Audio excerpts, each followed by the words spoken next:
président de la République, chef de l'État, l'investisseur coréen s'intéresse à la construction de la nouvelle raffinerie de Port-Gentil, la capitale économique de notre pays. Toutes les précisions avec nos confrères de la presse présidentielle. Baisse des prix des denrées alimentaires au lendemain de la présentation de 2 arrêtés soumettant les produits locaux et produits importés de consommation courante au régime de la liberté contrôlée. La DGCC a rencontré ce matin les opérateurs économiques de la capitale gabonaise. Madame, Monsieur, merci de renouveler votre confiance à Gabon Télévision. Bienvenue dans cette session d'information, la principale de notre chaîne. En ouverture, je le disais il y a quelques secondes en titre, audience au palais de la présidence de la République. Le chef de l'État, Ali Bongo Ondimba, a conféré aujourd'hui avec les opérateurs économiques coréens. Le PDG du groupe Samsung est allé parler construction de la nouvelle raffinerie de Port-Gentil avec le numéro 1 gabonais. La délégation coréenne est conduite par Shin Kim, le président directeur général du groupe Samsung Construction. Cette audience s'inscrit dans le cadre du suivi et de la concrétisation des accords conclus par le chef de l'État Ali Bongo Ondimba lors de son dernier séjour en République de Corée. Le groupe Samsung s'est engagé à accompagner notre pays dans la construction de la nouvelle raffinerie de Port-Gentil.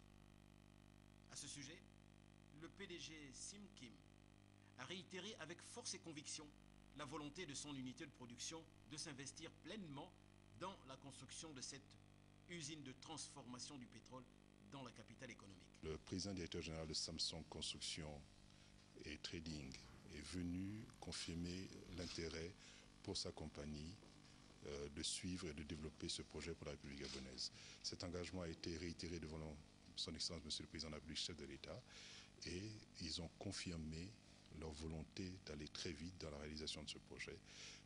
Plus concrètement, les travaux préliminaires ont été engagés simultanément en Corée et bien sûr au Gabon.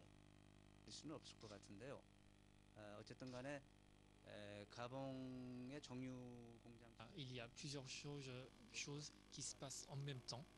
Et donc nous avons implanté une équipe de travail, donc côté Gabon, côté Corée en même temps, pour qu'on puisse travailler ensemble. Et grâce à ce système, on a vu beaucoup de progrès jusqu'à maintenant. Et bien sûr, il y a encore beaucoup de choses à réaliser dans le futur. Cette audience du palais de la présidence de la République est une des retombées du séjour coréen du chef de l'État et l'aboutissement, 6 mois après, de l'accord conclu avec le groupe Samsung en marge du sommet sur le nucléaire.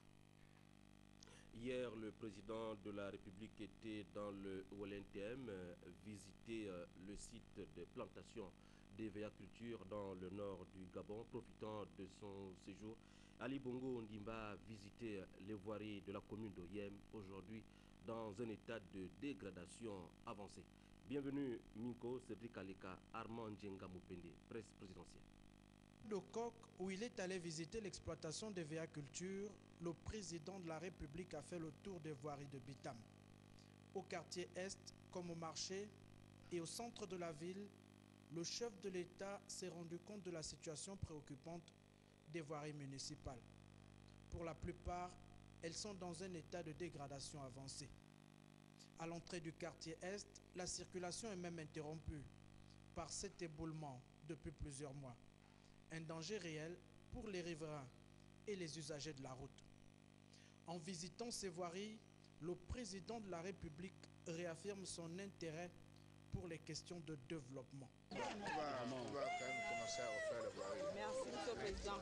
Merci, Monsieur le Président. Ici à Bitam, le problème des voiries urbaines se pose avec acuité.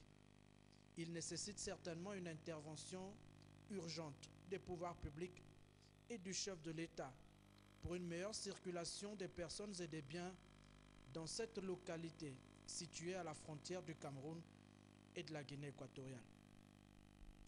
Quelques nouvelles hors de chez nous. Le premier ministre éthiopien au pouvoir depuis 2 décennies est décédé dans la nuit d'hier à aujourd'hui. Meles Zenawi n'avait plus été vu en public depuis le mois de juin dernier et son état de santé faisait l'objet de nombreuses rumeurs. Le premier ministre éthiopien se trouvait à l'étranger au moment de son décès. poids lourd parmi les dirigeants africains, Meles Zenawi dirigeait l'Éthiopie d'une main de fer depuis 1991. Il incarnait à lui seul le pouvoir dans son pays. La vacance du pouvoir ayant été constatée, le vice-premier ministre assure l'expédition des affaires courantes. Au Mali, le nouveau gouvernement désigné hier se fixe comme objectif de reconquérir le nord du pays occupé depuis près de 5 mois par des islamistes, de sortir de la crise née du coup d'État militaire du 22 mars et préparer l'élection présidentielle libre au Mali. La nouvelle équipe de 31 ministres reste dirigée par le Premier ministre Cheikh Modibo Diarra. Il comprend des représentants des principaux regroupements politiques maliens. La CEDEAO prépare le déploiement au Mali de quelques 3300 soldats, mais les contours de cette force logistiquement soutenue par les pays occidentaux restent tout de même encore flous.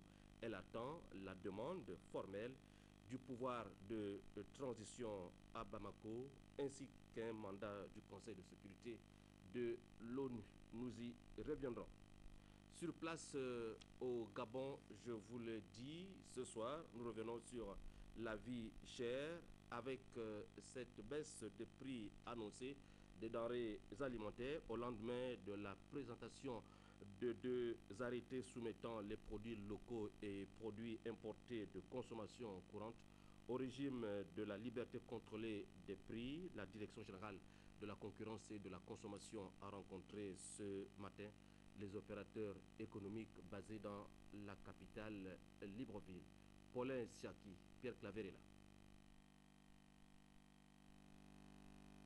Harmoniser les différents points en prélude à l'applicabilité dans les prochains jours des nouvelles mesures relatives à la fixation des prix plafonds des produits de première nécessité, 65 au total retenus, c'est ce qui a constitué ce tour de table au cours duquel prenaient part les responsables de la Direction générale de la concurrence et de la consommation et les opérateurs économiques. Lorsque de telles mesures sont prises, nous mettons nos énergies en synergie pour pouvoir rendre ces mesures applicables. Les commerçants, ce sont eux qui sont les derniers maillons de la chaîne de distribution. Il faut bien qu'on les associe pour pouvoir leur dire l'État vient de prendre cette décision. Vous allez peut-être, dans un premier temps, perdre un petit quelque chose, mais il y a des mesures d'accompagnement qui vont venir et en tout état de cause, il vaut mieux perdre un peu, mais garantir l'apaisement social et non pas chercher à gagner coûte que coûte au risque de tout perdre. Cette démarche va contribuer à soulager de manière significative les ménages. Nous ne pouvions pas mettre nos contrôleurs sur le terrain avant que de nous concerter avec les opérateurs économiques, d'une part, que sont d'une part les importateurs et d'autre part les commerçants détaillants qui ventilent ces produits au niveau des populations. Il nous fallait recueillir leurs premières impressions par rapport à ces 2 arrêtés.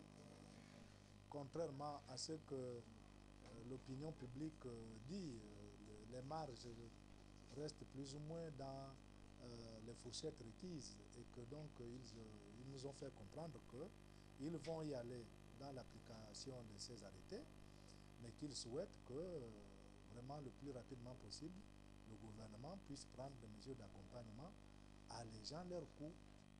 Au terme de ces échanges, les opérateurs économiques se sont dit prêts à concrétiser cette volonté du chef de l'État mise en musique par le gouvernement de la République pour le bien des consommateurs.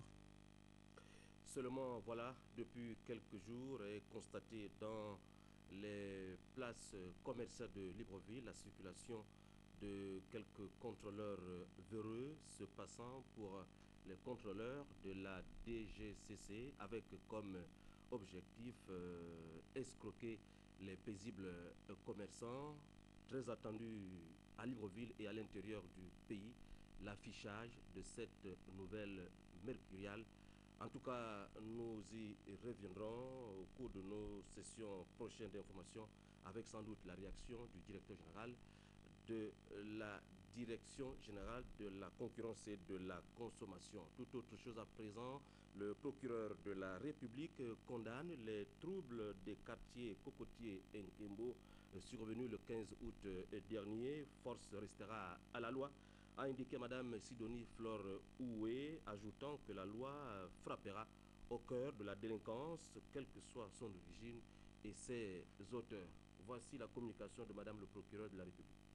Faire le point sur les événements du 15 août 2012 à Libreville, dans les quartiers Cocotier, Nkembo, bref, dans le 2e arrondissement de la commune de Libreville. Ces événements sont consécutifs à l'appel lancé par M.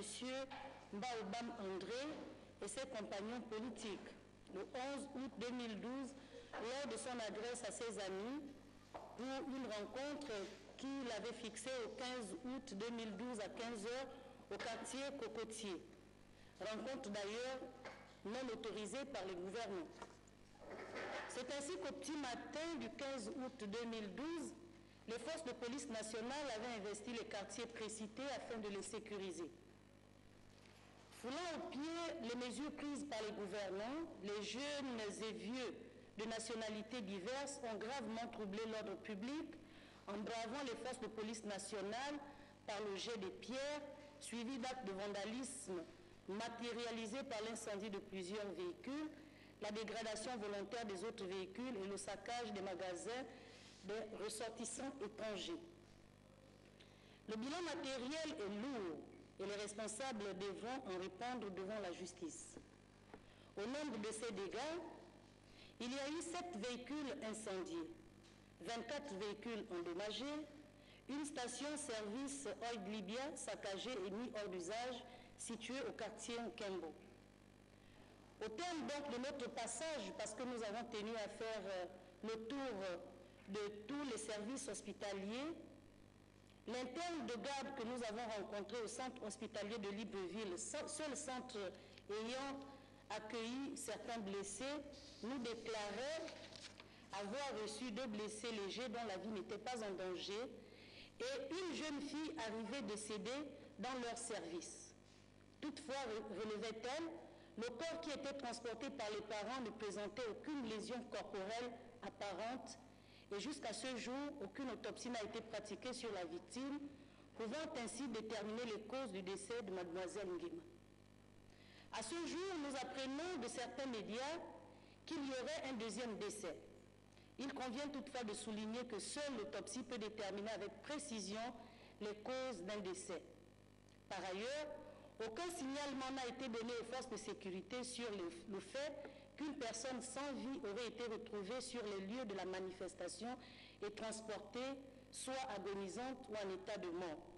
Enfin, plusieurs personnes ont été interpellées, personnes qui ont été trouvées sur les lieux de la manifestation dans le fait de l'action, en train de casser et en train de brûler et seront déférées très prochainement devant notre parquet. Ces actes crapuleux et inacceptables ne se sont produits dans notre capitale et rien ne pourrait justifier cela.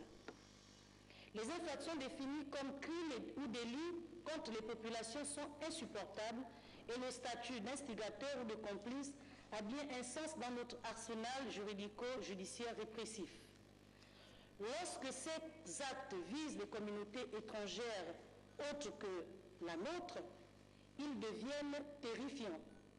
Ces commerçants, victimes de pillages, sont installés dans notre pays pour sa stabilité et sa sécurité.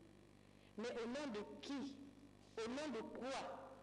Quel individu ou un groupe d'individus peuvent, foulant l'autorité établie, détruire notre économie nationale et notre couverture sociale?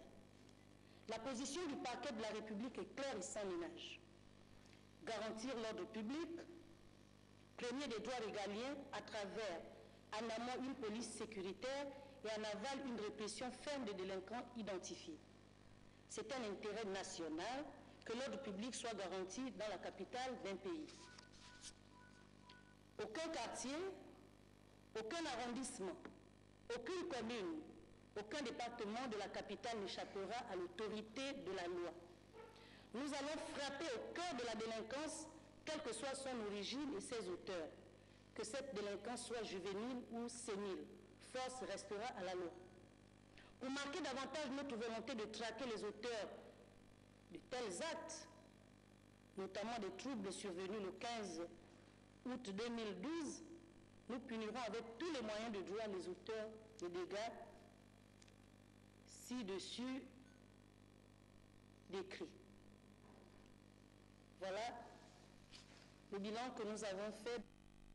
Voilà, c'était la communication de presse de Madame le procureur de la République suite aux événements du 15 août dernier au quartier Cocotier, des événements condamnés par le député Aurélien Tuntum, élu du premier siège du 2e arrondissement de Libreville. Il s'est retrouvé avec les jeunes de sa circonscription politique. Reportage vibrant à Seko Olomo, Christian Odjigi, 2e chaîne télévision. Ici, je m'adresse particulièrement à la jeunesse, dont le feu président Omar Bongo Ondimba disait qu'elle était sacrée. Ne vous laissez pas instrumentaliser en cassant et en incendiant ce que nous tenons pour acquis.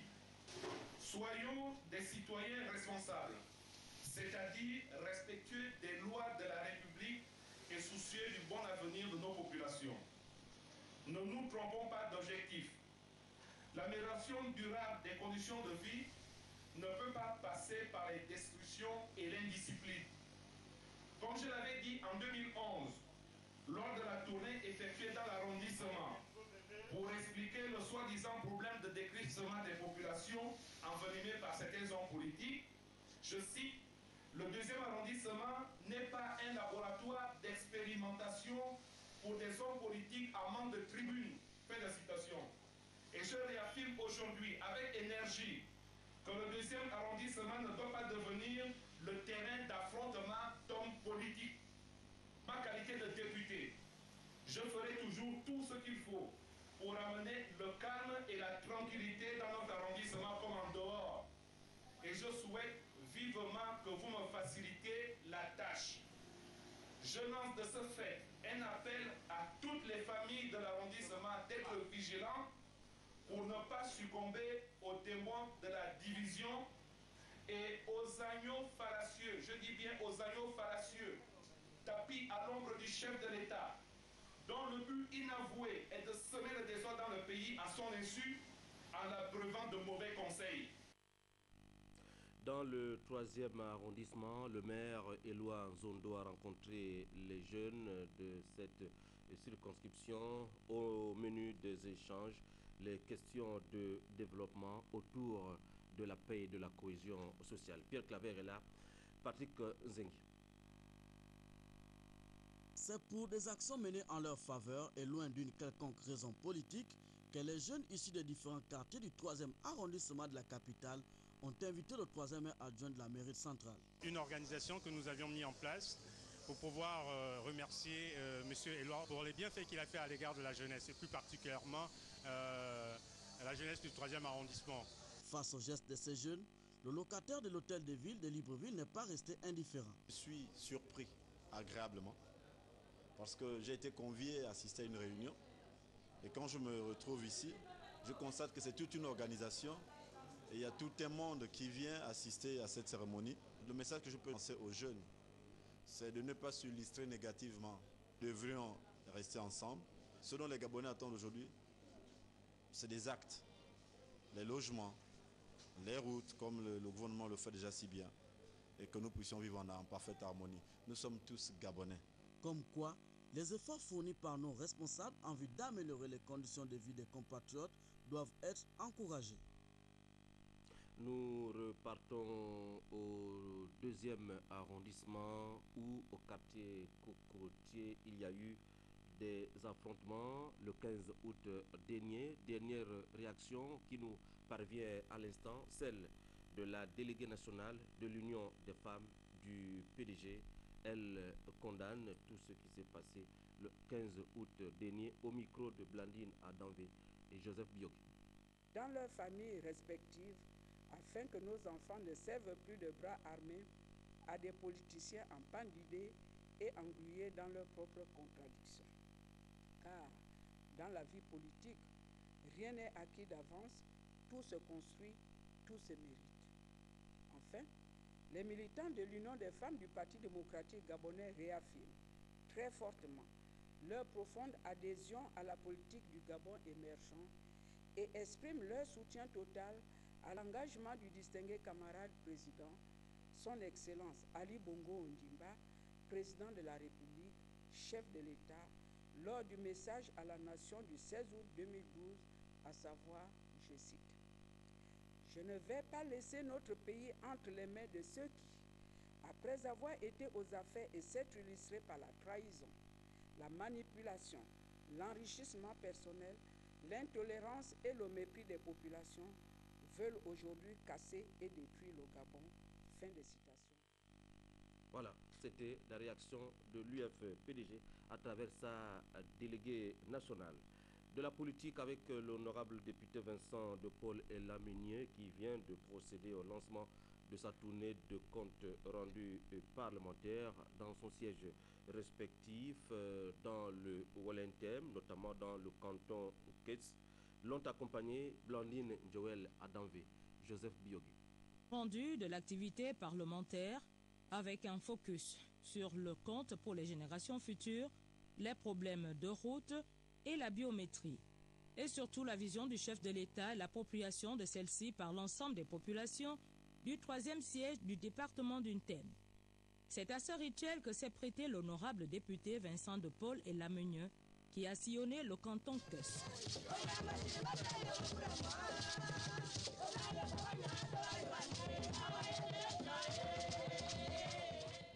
À chaque point de rencontre, la délégation a eu droit à un accueil militant bien mené. 13 points de rencontre au total. Mekak, Bilé aussi, Okok, Yanvé en passant par Mendung et Melen 1, pour ne citer que ceux-là. Nous venons de terminer une session qui était la session des lois. Il fallait que nous fassions le compte rendu donc, à nos populations des grandes décisions, des grandes lois qui ont été adoptées au cours de cette session.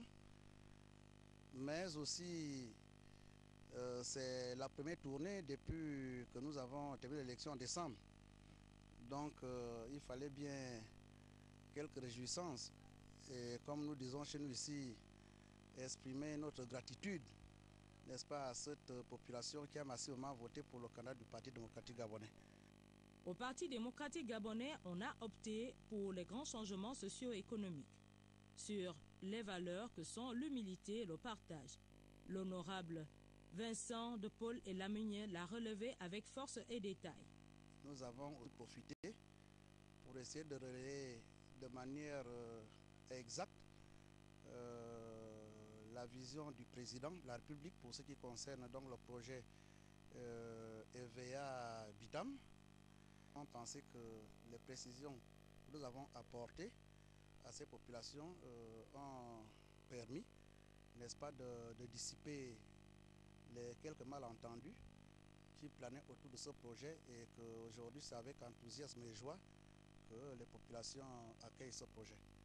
Pour terminer en beauté cette première étape, une réception a été offerte. Nous ouvrons la volumineuse page du 17 août 2012 en province. Première étape, Bitam, dans le département d'Untem, où le préfet Boniface Funges a mis les petits plats dans les grands pour parvenir à une fête de l'indépendance en couleur. Blandine Joël Adanvé. C'est un grand jour dans le district d'Ikoitini. Ce rendez-vous de Bikele est d'un enjeu capital. La célébration d'une grande fête nationale, celle de l'indépendance du Gabon. À l'occasion de ce 52e anniversaire, le sous-préfet Henri Moussonga et ses populations ont respecté la tradition. Cadres, fils et filles du district, dont Andeman Fobi Joséphine, président du conseil départemental du Komo-Monda, étaient présents. Après l'exécution de l'hymne national, les dignes fils et filles de la République ont été décorés par le sous-préfet, en reconnaissance des services rendus à la nation. Je vous décerne votre médaille, le chevalier dans l'ordre du mérite gabonais. Les forces de l'ordre présents ont rythmé ce rendez-vous auquel ont pris part tous ceux qui font d'Ikoitini et de Bikele une localité en pleine émergence. Les gendarmes, les opérateurs économiques et les groupes socioculturels ont défilé en donnant au public un aperçu sur leur savoir-faire. C'était assez pour mériter de prendre part au vin d'honneur qui a été partagé ensuite à la salle des fêtes de Bikele. C'était le 17 août 2012, fêté avec chaleur à Bikele. À présent, la fête du 17 août célébrée dans la cité du Manganèse. Là également, il y a eu joie et enthousiasme renouvelé. Judas Flore Odembe était de la part. La place des fêtes de Moanda a vibré à l'occasion de la célébration des 52 ans d'indépendance du Gabon au rythme des sons et des couleurs. Le défilé, qui a démarré par l'exécution de l'hymne national pour accompagner la levée du drapeau, supervisé par le préfet de la localité, a vu la participation des populations de cette commune. Ainsi, responsables politico-administratifs, élus locaux, sous un regard admiratif, ont été honorés par le passage de nos forces de défense. Le personnel administratif de Moanda, le centre médical, le personnel bancaire, les associations féminines, les groupes folkloriques, les communautés amies et autres participants ont démontré leur volonté de contribuer à la réussite de cette fête nationale à laquelle prenait une part active le député PDG du premier siège de la Lébombi Leyou, soucieux de contribuer au rayonnement de sa circonscription électorale. Dans la foulée des festivités, l'honorable Alexandre Yubangoy et le sénateur PDG Sophie Ngwabassana, dans une parfaite symbiose, ont communié avec toutes les populations confondues. Des retrouvailles marquées par la présence des élus de la Lébombi Leyou, déterminés à impulser le développement efficient de ce grand département. Dans le cadre du changement aussi et de l'émergence et du partage, nous avons pensé que les élus nationaux peuvent mettre leurs efforts ensemble pour offrir ce repas national, ce repas de la fête nationale à tous nos électeurs, à la population qui voudrait bien s'associer à nous pour se manifester pour cette fête-là. La commune de Moanda, comme bien d'autres, figure au centre des priorités du gouvernement. Un objectif qui passe nécessairement par l'unité des fils et filles de cette ville. Même communion constatée à Mounana où la fête était aussi belle, a assisté à ce défilé du 17 août 2012, Judas Flore Odembe. Dans le département de la Lébombi Leyou, c'est dans la joie et l'allégresse que les autorités et responsables administratifs locaux, en tête desquels le préfet de la localité, à ses côtés le député PDG du deuxième siège de la Lébombi Leyou, Christian Magnagna, le maire, le sénateur et autres personnalités ont assisté à la levée du drapeau rythmé par l'hymne national du Gabon avant de suivre avec une attention particulière le défilé commémorant les 52 ans de l'accession de notre pays à la souveraineté internationale. Une véritable mobilisation des Mounanais enthousiastes rassemblés pour la circonstance à la place des fêtes. Passage des forces de défense, des agents de l'État, les sociétés forestières, la COMUF, les groupes traditionnels, les communautés amies, les sportifs de Mounana, chacun a voulu marquer un cachet spécial en ce jour de souveraineté. Rappelons que quelques heures avant, le député PDG de la localité a organisé des retrouvailles avec ses frères et sœurs autour d'un repas. Un bel exemple de cohésion pour ces populations qui partagent désormais une même vision axée sur l'équité et le développement. C'est un repas festif, un repas qui marque la fête, un repas qui marque la fête républicaine et un repas pour dire aux populations, aux uns aux autres, que finalement nous sommes un et que nous gagnons à raffermir davantage cette unité et à rester solidaires de ce que le Gabon doit évoluer sans heurts, sans problème, sans bruit et faire confiance au chef de l'État parce que nous avons tous conscience de là où nous venons depuis 3 ans, des avancées réalisées depuis 3 ans et de ce que la perspective d'un Gabon émergent puisse apporter dans notre département. Effectivement, pour moi, la fête du 17 août, c'est la fête qui célèbre la souveraineté du Gabon à l'indépendance. Donc c'est une fête républicaine. Alors quand on parle de républicain, ça veut dire que tous les Gabonais sont concernés par cette fête-là. Sans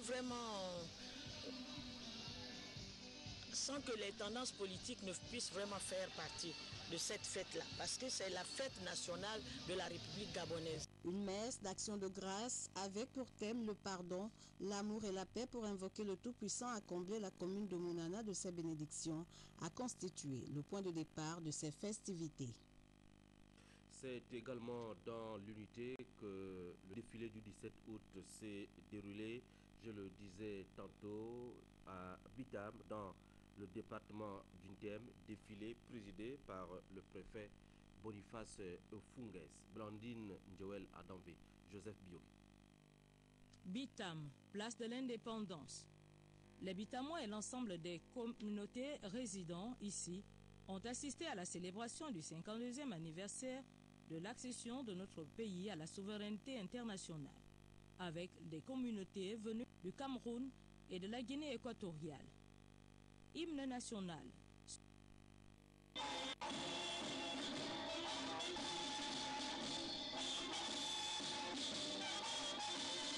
Sur ces décorations, une seule.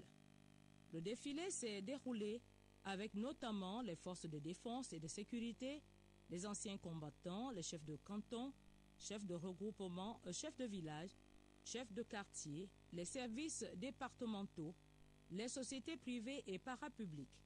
Ici, une fois encore, l'intégration a été de mise. La visite des stands et autres groupes de danse, les différentes réceptions offertes ont mis un terme à cette célébration qui s'est faite avec brio dans la commune de Bitam. À Tchibanga, capitale provinciale de la Nyanga, ambiance bon enfant le 17 août dernier. C'est ce que nous rapporte Jean de Dieu Mambundu, Jacques Fourier Mangumba Maloulou, Armel Baoulé. Le chef-lieu de la province de la Nyanga n'est pas resté en marge de la célébration du 52e anniversaire de l'accession de notre pays à la souveraineté internationale. L'arrivée du gouverneur de cette province à l'esplanade de la place des fêtes de la commune de Tchibanga sonne le glas du début des festivités du 17 août 2012 avec en prime le passage en revue des troupes de la gendarmerie nationale et celles de l'armée de terre par le numéro 1 ninois. Joseph Ngimbot Mbot a procédé ensuite à la phase décorative des agents ayant rendu des loyaux services à l'État. Ces distinctions honorifiques sont le résultat d'un travail bien accompli. Le grand défilé des troupes de nos forces de défense et de sécurité, des anciens combattants, des troupes motorisées a émerveillé les autorités politico-administratives de la localité et le public venu en masse. Le défilé civil de plusieurs secteurs administratifs, publics et privés, des associations et ONG présente ici une ambiance de carnaval à n'en point douter. Le drapeau brandi au passage témoigne de l'intérêt qu'on porte à la patrie puisqu'il est désormais institué chaque 9 août la journée du drapeau. Dans la soirée, le ciel de Massanga est littéralement illuminé par les feux d'artifice projetés au cours d'une cérémonie de lancement qui s'inscrit désormais dans la tradition des fêtes. Le dîner gala, offert par le gouverneur Joseph Ngembot Mbot et son épouse, a clôturé en beauté cet événement aux dimensions nationales. La fête était vraiment belle à Tchibanga dans la Nyanga. Nous bouclons ce journal avec une page de culture. Comme je vous l'annonçais hier, le canton LLM, c'est dans le département du Woleu avec sa première journée culturelle, une édition qui a marqué également la sortie officielle de l'association des femmes actives de ce canton. Au menu de l'événement, conférences, expositions et danses culturelles. Les manifestations ont entre autres vu la présence active de la 2e région militaire d'Oyem, Templar et Manabisolo. Envoyé spécial. La première journée culturelle du canton LLM, c'est ici au village d'Ibas, à 25 km d'Oyem. Idée originale de l'association des femmes actives du canton LLM qui fait là sa sortie officielle. La journée a été chargée en conférences sur diverses thématiques. Le sida avec le colonel Makosso de la 2e région militaire d'Oyem, la sexualité par Madame Avomobam, la biométrie avec l'expert Sylvain Nguema, mais aussi la citoyenneté et l'autonomisation des populations par Antoine Mbega et Eban au Togo. Nous l'appelons l'ennemi noir, parce que le noir c'est la mort, parce qu'il entraîne la mort de manière planétaire. Et dans notre canton, la mort est présente due à cet ennemi farouche, difficile à voir, difficile à contenir. Le PEDAD FIDA a trouvé un processus, celui de faire revenir les jeunes au village et afin de pouvoir les activer, les mettre au travail en leur donnant, n'est-ce pas, des moyens matériels et financiers, mais qu'on ne remet pas en remboursement. Cette première journée, l'association l'a voulu également populaire pour marquer donc sa venue sur les fonds baptismaux. Les femmes actives du canton et l'ELEM y ont joint l'utile à l'agréable avec l'organisation d'une foire fouille, les danses traditionnelles, l'art culinaire du sérail et la projection des films sur l'agriculture et l'UMVET. La FAS, association du reste apolitique, veut durablement se consacrer à l'amélioration du mieux-être des femmes du canton et l'ELEM. Les semaines qui vont suivre, nous allons continuer une activité également sanitaire qui nous permet d'aller rencontrer les accouchés traditionnels et qui vont être sensibilisés sur leur rôle à jouer auprès des femmes dans les villages. Et nous allons également voir dans quelle mesure le recensement qui a été fait au niveau d'ACNAM-GS, si elle a été bénéfique ou bien si elle est arrivée au sein des populations du canton et l'ELEM. Plus qu'une première sortie, l'association des femmes actives du canton et l'ELEM vient de signer là un véritable pacte de confiance avec les jeunes, mais aussi l'ensemble des populations du canton et l'ELEM. Elle les engage, l'association, à un retour à la terre pour le développement du canton et l'ELEM. Info de dernière minute, débutée le 16 août dernier à Maputo, Mozambique. La Coupe d'Afrique des Nations junior de basketball se poursuit à Maputo, disait tantôt. Cet après-midi, on nous annonce que le Gabon a été battu par l'Égypte, 51 contre 78.